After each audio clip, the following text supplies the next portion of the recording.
Now, throughout Israel's war on Gaza, its military has targeted Palestinian journalists repeatedly. At least 208 media workers have been killed across Gaza since October the 7th, 2023. Well, that number includes 6 Al Jazeera journalists, while many have lost family members in Israeli attacks. No members of the Israeli military have been held accountable for the killing or targeting of journalists. Jodie Ginsberg is the chief executive of the Committee to Protect Journalists. She joins us from New York. Good to have you with us. So we've got another 2 names to add to the list of journalists killed by Israeli strikes in Gaza. How disturbing is this for the CPJ?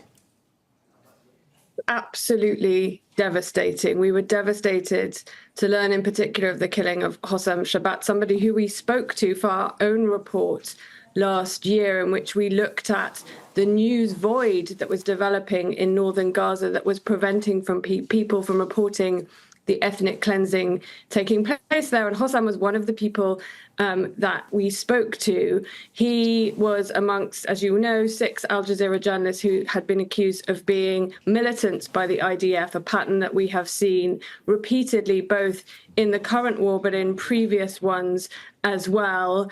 And now he appears to have been deliberately targeted in a direct hit on his vehicle.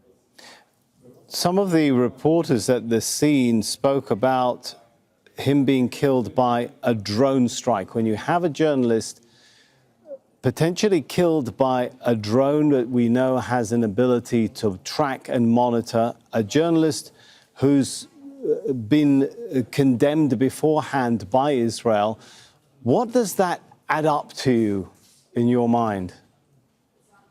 The deliberate and targeted killing of a journalist, of a civilian, which would be a war crime. We have been investigating many of these cases. Certainly, we think over 13 cases where Israel appears to have been deliberately targeted a journalist, knowing them to be a journalist, and that would amount to a war crime. Journalists are civilians and must never be targeted in a war setting. And of course, what makes journalists particularly vulnerable, of course, in Gaza at the moment is it is only Gazan journalists who are able to report on what is happening inside the territory. Their work is enormously valuable. They are the only people who are able to be our eyes and ears as the international community for what's happening there.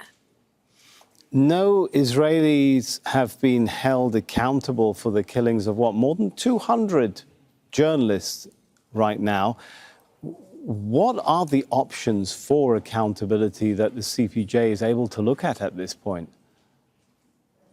Yes, and it's important to remember it's not just this current war that we've seen no accountability. This is a pattern going back decades in which the Israeli army has killed journalists and no one has ever been held accountable. We continue to push for the international community to use mechanisms such as the International Criminal Court to seek accountability. But it's also vital that Israel's international partners call out this behavior.